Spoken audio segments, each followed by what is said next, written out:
Surat મહાનગરપાલિકાનો Rander health centre વિવાદમાં આવ્યું છે કારણ કે સફાઈ કામદાર સગર્ભા સ્ત્રીઓ રૂટીન ચેકઅપ કરાવી રહ્યા છે। સુરત મહાનગરપાલિકા સંચાલિત રાંદેર હેલ્થ સેન્ટરમાં સફાઈ કામદાર સગર્ભા સ્ત્રીઓ રૂટીન ચેકઅપ કરી રહ્યા હોવાનો વિડીયો હાલ સોશિયલ મીડિયામાં વાયરલ થયો છે। સામાન્ય રીતે સગર્ભા સ્ત્રીઓ રૂટીન ચેકઅપ નિષ્ણાત નર્સ કરતા હોય છે, જે નિષ્ણાત નર્સ દ્વારા બ્લડ પ્રેશર અને વજન અંગેની મહત્વની માહિતી ફાઇલમાં લખતા હોય અને તે માહિતી હેલ્થ સેન્ટરના મેડિકલ ડોક્ટરને આપવાની હોય છે। જે માહિતી પ્રમાણે મેડિકલ ડોક્ટર જરૂરી પ્રિસ્ક્રિપ્શન લખી દવાઓ આપે છે, પરંતુ અહીં કંઈક અલગ જ નજરનું જોવા મળી રહ્યું છે। બેન, તમે સફાઈ કામદાર છો ને, તો અહીંયા તમે કેવી રીતના અહીંયા નર્સ કાં છે? સિસ્ટર કામમાં છે। તો તમારાથી નહીં બેસે? સિસ્ટર કામમાં છે। ના, સુપરવાઇઝર કોણ છે? સુપરવાઇઝર કોણ છે? નીચે એન્ટ્રી કરું છું કેસ લેવા। તમારે નર્સની જગ્યા પર બેસાય જ નહીં ને? પણ અમારે બીજી વજન જ કરીએ છીએ ને ભાઈ। ના, ખોટી વાત। અમારે તો કામ કરવું જ પડે ને। તમારા સુપરવાઇઝરને બોલાવો, તમે સોહેલભાઈ આવેલા છે। વિડીયો બંધ કરો, વિડીયો કેમ ચાલુ? ના, તમે ખોટી જગ્યાએ બેસેલા છો। અહીંયા પ્રેગ્નેન્ટ લેડી આવે છે, તમે કેવી રીતના બેસી ગયા? કંઈ ખોટું થાય તો કેવી રીતના કરશો? સુપરવાઇઝરને બોલાવો। આરએમઓ કોણ છે? આ તમે જોઈ શકો છો વિડીયોની અંદર કે સગર્ભા સ્ત્રીઓની જગ્યા પર જ્યારે નર્સ હોવું જોઈએ તો આ બેન બેસેલા છે।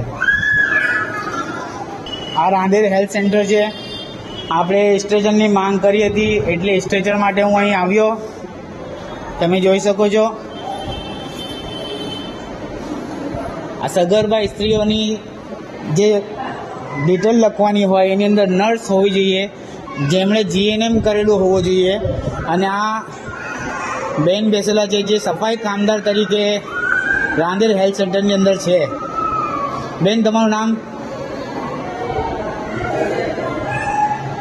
બેનને નામ ખબર નથી, મને એવું લાગે છે, એટલે ઉપરથી ડિટેલ લેશું આપણે, વાંધો નહીં।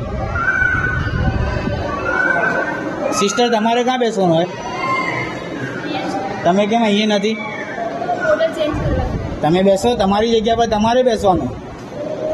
અમારા વિસ્તારની મહિલાઓ આવતી હોય, એમને કંઈ પ્રોબ્લેમ થાય આ લખવામાં કે કંઈ બી કરવામાં, તો તમારી જિમ્મેદારી, આરએમઓની જિમ્મેદારી, કોની જિમ્મેદારી? આ વિડીયો ચાલુ છે, તમે જોઈ શકો છો ને બેનને હજુ બી તસદી લેતા નથી કે અહીંથી ઊભા થવાનું।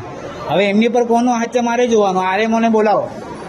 આ નાયબ આરોગ્ય અધિકારી શ્રીને હું વિનંતી કરીશ આ વિડીયોના મારફતથી કે તમે તસદી લેજો આ વિડીયોના મારફતથી। અને આ બેન જે અહીંયા બેઠા છે એમની સામે કાર્યવાહી કરવામાં, આરએમઓને પણ તસદી નથી કે બહાર આવીને કોઈ પણ પ્રકારની કાર્યવાહી કરે। સુરત કમિશનરશ્રીને પણ હું વિનંતી કરીશ કે આ બેનની સામે પગલાં લેવામાં આવે, એમને જે કામ આપવામાં આવે છે તે કામ કરાવવામાં આવે। સફાઈ કામદાર તરીકે છે ને એમને નર્સની જગ્યા પર બેસાડવામાં આવે છે, જે તદ્દન ખોટું કહેવાય અને અમારી ફરિયાદને ધ્યાને લેવામાં આવે। મારું નામ શેખ મોહમ્મદ સોહેલ છે, રાંદેરનો રહેવાસી છું। ગત રોજ રાંદેર હેલ્થ સેન્ટરની અંદર અમારા દ્વારા ફરિયાદ કરવામાં આવી હતી કે સ્ટ્રેચર નથી, તો તે ચકાસવા માટે અમે ગયા હતા કે સ્ટ્રેચર છે કે નહીં। તે દરમિયાન અમારા વિડીયોની અંદર અમે જે જગ્યાએ સગર્ભા સ્ત્રીને ચેક કરવા માટે નર્સને બેસવાનું હોય, જે જીએનએમ એએનએમ કરેલા હોય એવા લોકોએ બેસવાનું હોય, એવી જગ્યાએ સફાઈ કામદાર બેસીને સગર્ભા સ્ત્રીનો બીપી ચેક કરતા હતા, વજન ચેક કરતા હતા અને એમની હાઇટ ચેક કરતા હતા, જે તદ્દન ખોટું કહેવાય। કારણ કે બ્લડ પ્રેશર ચેક કરવું એ કોઈ નિષ્ણાંતનું કામ છે। એની અંદર કંઈ ખોટું લખાઈ જાય તો એ ખોટાના કારણે ડૉક્ટર ખોટી દવા લખી આપે અને બે લોકોના જીવની ઉપર જોખમ આવે। એક માતા અને એના પેટમાં જે બાળક છે એ, એટલે કે મેડિકલ નેગ્લેન્સી થઈ શકે એવી પરિસ્થિતિ હતી, એટલે લોકોના જીવ જોખમમાં છે। સુરત મહાનગરપાલિકાના આરોગ્ય કેન્દ્રની અંદર સફાઈ કામદાર કે જેનો ક્રાઇટેરિયા 8 પાસ રાખેલો હોય, એ કામ જીએનએમ અને એએનએમના કરેલા લોકોનું કરતા હોય, તે સુરત મહાનગરપાલિકાના લોકો જે રહેતા હોય એ લોકોના જીવ જોખમમાં છે એવું મારું માનવું છે। અધિકારીઓ શું કે તમે વાતચીત કરી હતી? અધિકારી ટંડેલ સાહેબ સાથે મારી વાત થઈ, એમણે જણાવ્યું હતું કે આજે ભીડ વધારે છે એટલે એમને હેલ્પમાં બેસાડેલા છે, પરંતુ વિડીયોની અંદર જેવી રીતના જોઈ શકાય છે એ તદ્દન જુદી વાત છે। આજે પણ જ્યારે હું તમારી સાથે વાત કરું છું ત્યારે પણ એ સફાઈ કામદાર એ જ જગ્યાએ બેસીને સગર્ભા સ્ત્રીઓની તપાસ કરી રહી છે અને હું જાતે હમણાં જોઈને આવ્યો છું।